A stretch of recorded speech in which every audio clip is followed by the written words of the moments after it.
recording is on.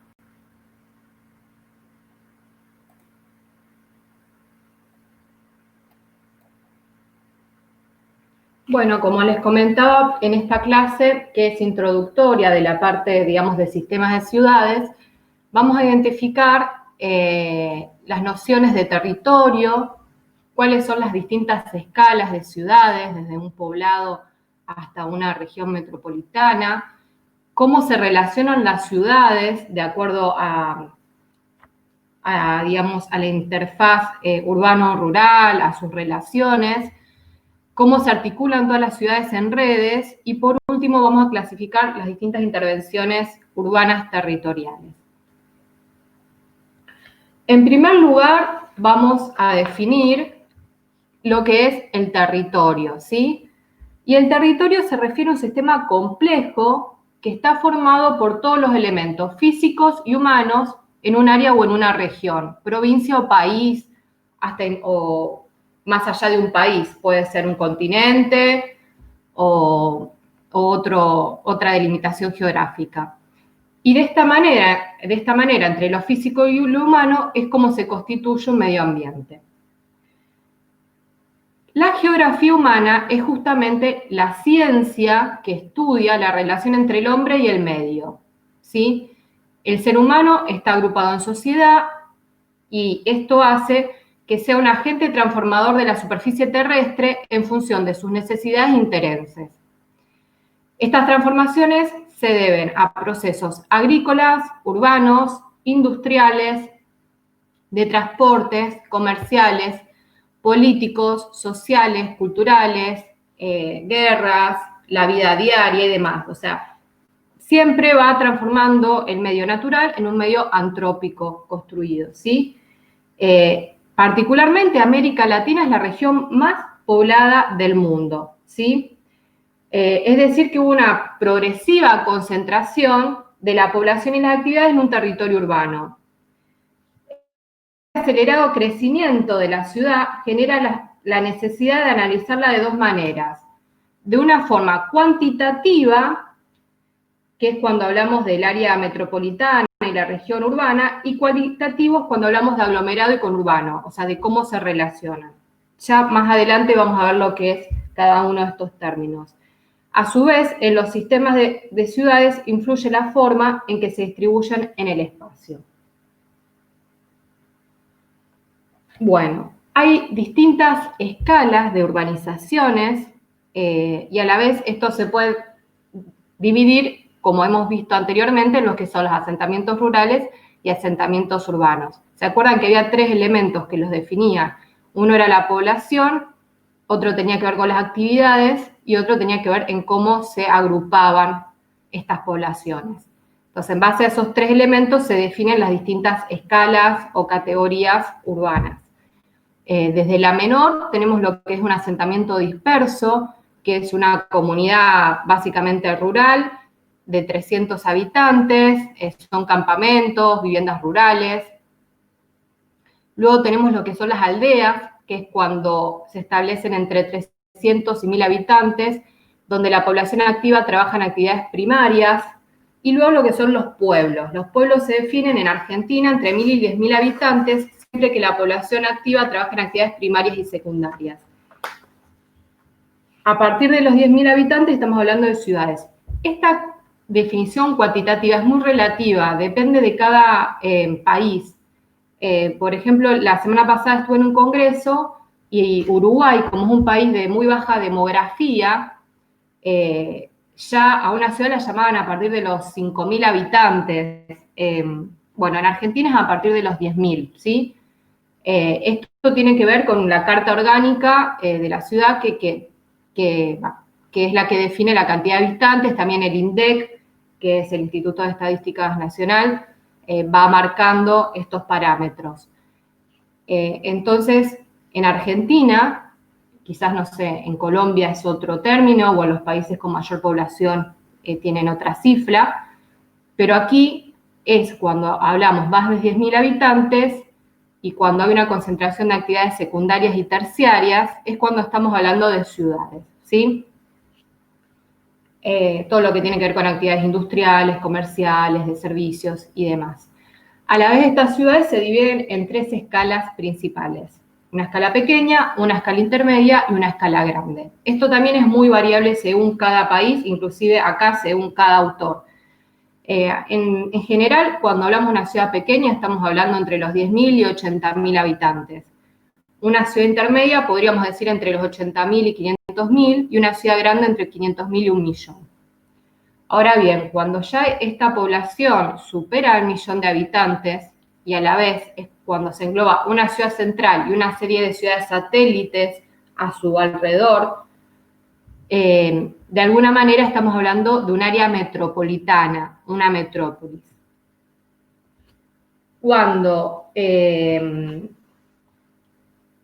estas, digamos, áreas metropolitanas superan los 10 millones de habitantes, estamos hablando de regiones metropolitanas y megalópolis.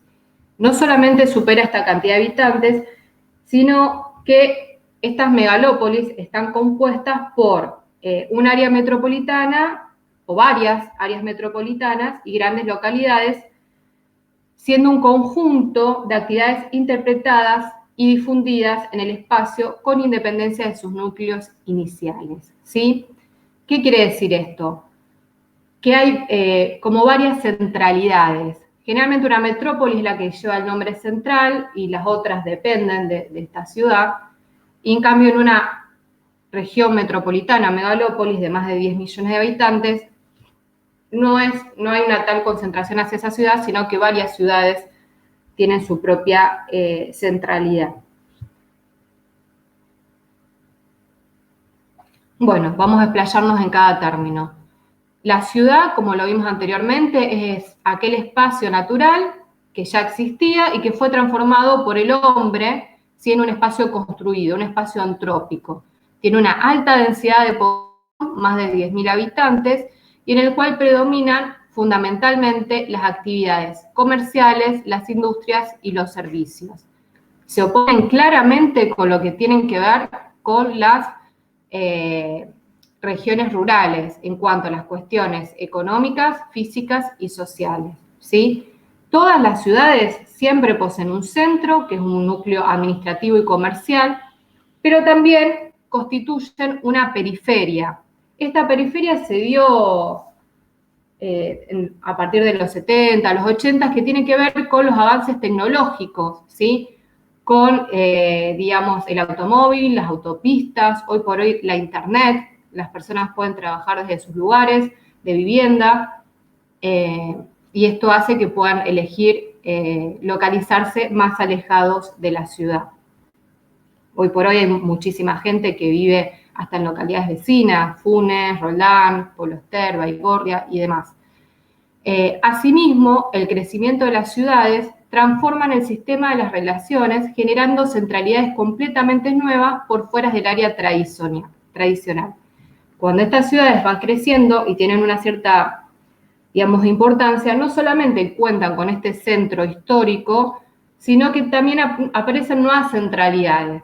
Por ejemplo, en Rosario, la centralidad de Puerto Norte, que es una centralidad más de oficinas, comercios, equipamientos, hoteles, lugares de espacios verdes, lugares de conferencias.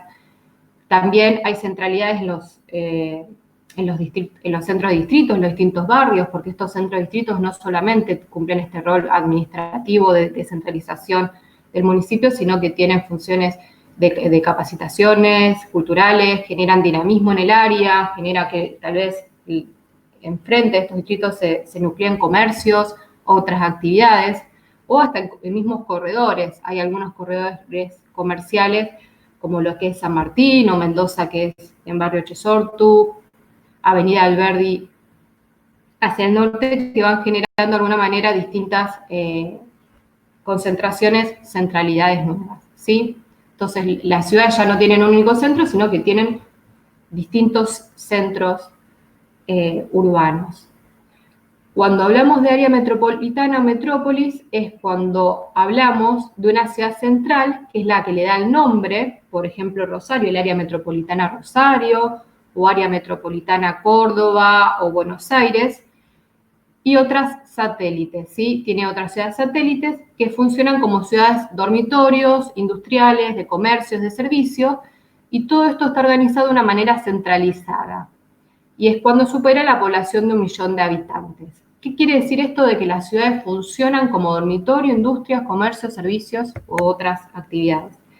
Por ejemplo, hay muchísimas personas que viven en Funes, duermen en Funes, pero toda su actividad la realizan en la ciudad de Rosario, ¿sí? Entonces Funes termina siendo una ciudad dormitorio, porque en Rosario trabajan, porque en Rosario sus hijos vienen al colegio, porque los equipamientos de salud los tienen en Rosario, hasta a lo mejor tienen actividades recreativas aquí, un club u otro tipo de actividad.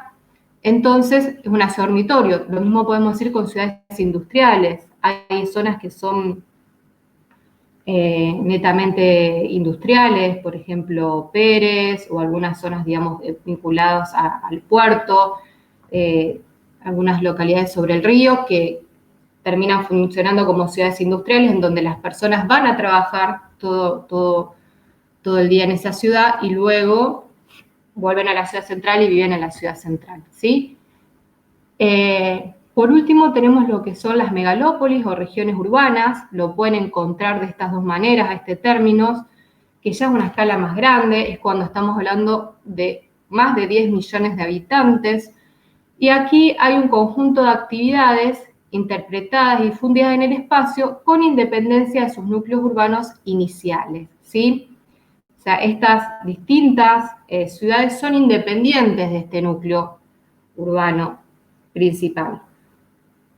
Y estas megalópolis justamente están compuestas por áreas metropolitanas y grandes localidades y también pequeñas localidades.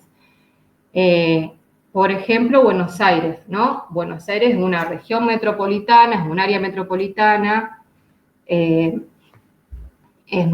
muy importante en América Latina, San Pablo también, México DF también, son todas megalópolis.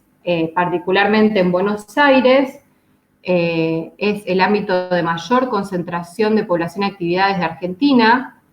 Tenemos les voy a mostrar la imagen, así lo vamos viendo, no sé si se ve el cursor, pero bueno, tenemos primero lo que es la ciudad de Buenos Aires, que nuclea 2.800.000 habitantes.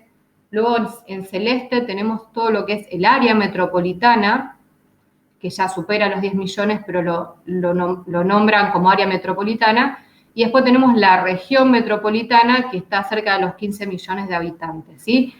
Cada una de estas localidades son bastante independientes. Por ejemplo, La Matanza tiene más de 1 millón de habitantes, o sea, son ciudades que tienen sus propias, están totalmente abastecidas, no dependen de Buenos Aires, tienen sus universidades, tienen sus hospitales, tienen sus fábricas, digamos que las personas realizan todas las actividades en estas localidades. Y algo que es muy característico, que en Buenos Aires, la región metropolitana de Buenos Aires, ocupa solamente el 1% del territorio nacional. O sea que en el 1% de Argentina se concentra un tercio de la población total de nuestro país. Y a la vez es donde se produce el 50% del Producto Bruto Interno. Esto no habla de la mala planificación territorial que tenemos, ¿no? A escala, digamos, nacional, porque no son, digamos, muy sustentables este tipo de ciudades con estas escalas, generan variados problemas en cuanto a contaminación, hacinamiento, muchísimos inconvenientes, ¿sí? Y bueno, y está la ciudad de Buenos Aires y a la vez este Gran Buenos Aires o área metropolitana tiene 24 partidos. Luego tenemos todo lo que es la región metropolitana que llega hasta Zárate, hasta La Plata, hasta Luján, ¿sí? Bueno, ahora estas ciudades o áreas metropolitanas se relacionan cualitativamente, o sea, lo que vimos hasta ahora es cuantitativo. Hicimos una clasificación en orden de la cantidad de habitantes y sus actividades, ¿sí? Ahora vamos a ver cómo estas ciudades, más allá de las cantidades de habitantes que poseen, se relacionan entre ellas.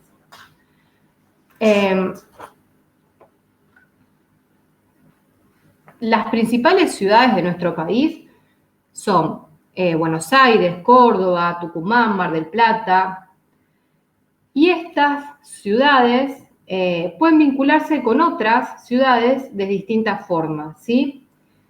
En la organización de todo este territorio influye en nivel jerárquico, existiendo relaciones unidireccionales cuando una urbe predomina sobre la demás, que es el aglomerado, o multidireccionales cuando se establecen vínculos de igualdad y hablamos de la conurbanización. Entonces, vamos a ampliar lo que entendemos por aglomerado.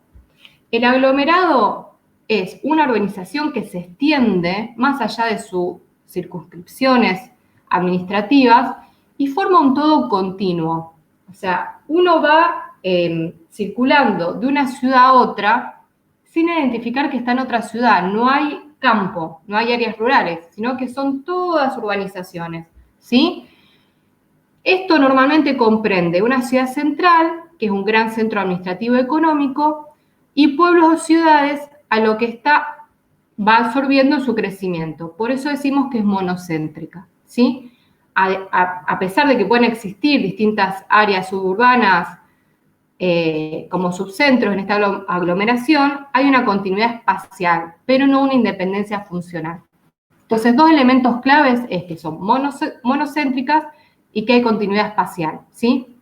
El mejor ejemplo que todos conocemos es el aglomerado Rosario, ¿sí? Cuando uno va hacia Funes, hacia el Roldán, hoy por hoy es una continuidad, ¿sí? Una continuidad de viviendas, de urbanización. Lo mismo cuando uno va a Villa Gobernador Galvez o si va hacia San Lorenzo, hacia Pérez, ¿sí? Es un aglomerado, entonces todo esto forma como si fuera una misma organización y trabaja de alguna manera conjuntamente. Por otro lado, tenemos lo que es la conurbanización, ¿sí? Que es el proceso y el resultado del crecimiento de varias ciudades que se integran para formar un sistema que suele estar jerarquizado.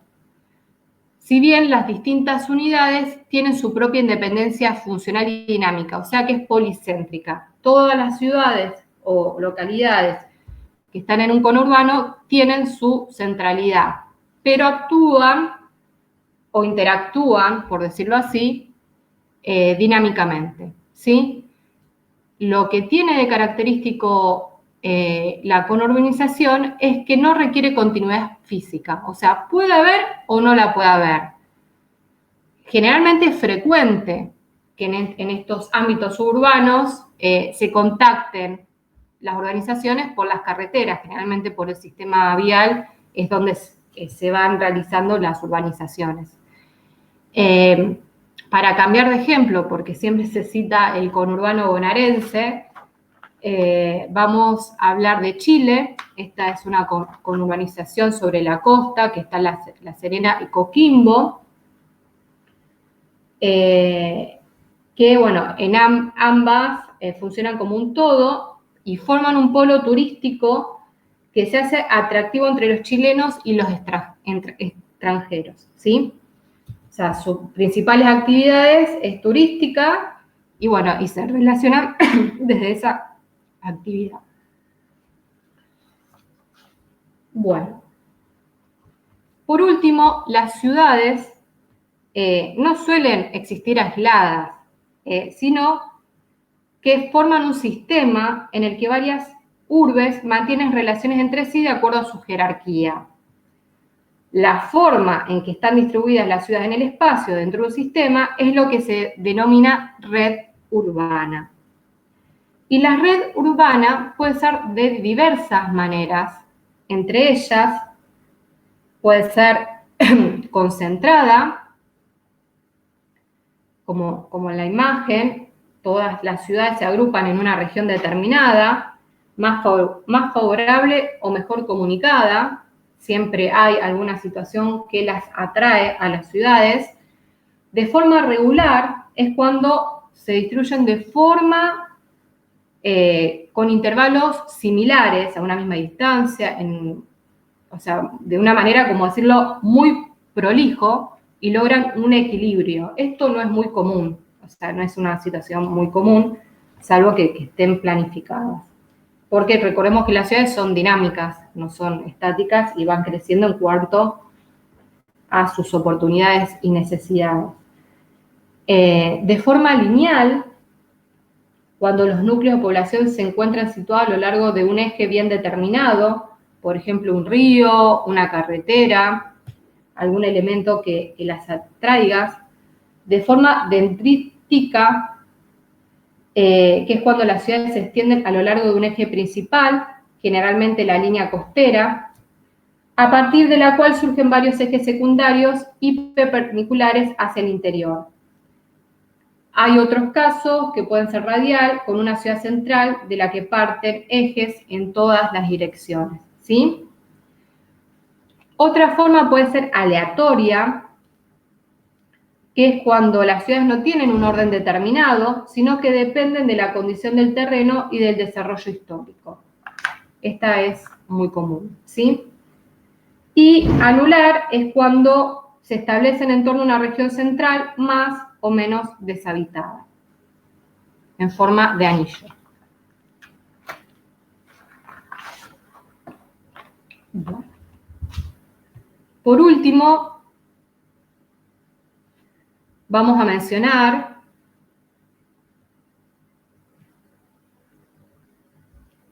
las distintas intervenciones que se realizan, o sea, la clasificación de los proyectos por escalas, ¿sí? Acá las distintas intervenciones que se realizan son abordadas con diversos instrumentos de acuerdo a la escala urbana. Desde un planeamiento estratégico para las transformaciones de un aglomerado, hasta un conurbano, hasta un área metropolitana, hasta un plan especial, ¿sí? Para un gran proyecto urbano o un plan de detalle para un proyecto arquitectónico. Entonces, vamos a identificar los distintos niveles de intervención. Un plan estratégico es cuando hablamos de un proyecto interdisciplinario, global, generalmente es una escala superior a la de una ciudad, un área metropolitana, una región, un conurbano, un país. Nosotros también tenemos un plan estratégico nacional y también provincial. Y acá se abordan todas las dimensiones, físicas, económicas, sociales, ambientales y demás. Luego tenemos la escala de plan urbano, que es el proyecto de una transformación física y funcional de una ciudad. Y luego tenemos el plan especial, que es lo que estamos trabajando con el batallón, que es para un gran proyecto urbano de una escala de un barrio, ¿sí? Y es donde se establecen también indicadores urbanísticos. Por último, tenemos el plan de detalle o programa específico, que son proyectos arquitectónicos, que es una escala puente entre esta escala urbana y arquitectónico, y esto se establece en lotes específicos de grandes dimensiones o en la escala de una manzana o 2 manzanas. Vamos a ver algunos ejemplos, por ejemplo, el Plan Estratégico de Rosario o el Plan Urbano de Rosario 2007-2017 para el proyecto de ciudad. Hoy por hoy está el último plan urbano, que es el Plan Urbano Rosario 5+5, que es del 2019. Un ejemplo de plan especial es Puerto Norte, que a la vez tiene un plan especial y tiene 7 unidades de gestión, o sea, 7 sectores, 7 planes de detalles, en los cuales en cada uno de estos planes de detalles hay un proyecto arquitectónico, hay una escala menor que tiene que ver con cada emprendimiento. Por ejemplo, uno es Ciudad Rivera, otro es Forum, otros Condominios del Alto, otros Mawin. Así cada emprendimiento tiene su propio plan de detalle. También otro plan de detalle que enfrentaría, digamos, un proyecto arquitectónico es el Puerto de la Música, que es un proyecto muy interesante que está propuesto, todavía no se ha empezado a realizar, pero bueno, es un proyecto muy interesante que está sobre el río, cerca de la ciudad universitaria, entre 27 de febrero, perdón, entre Pellegrini y Cerrito aproximadamente, y el río.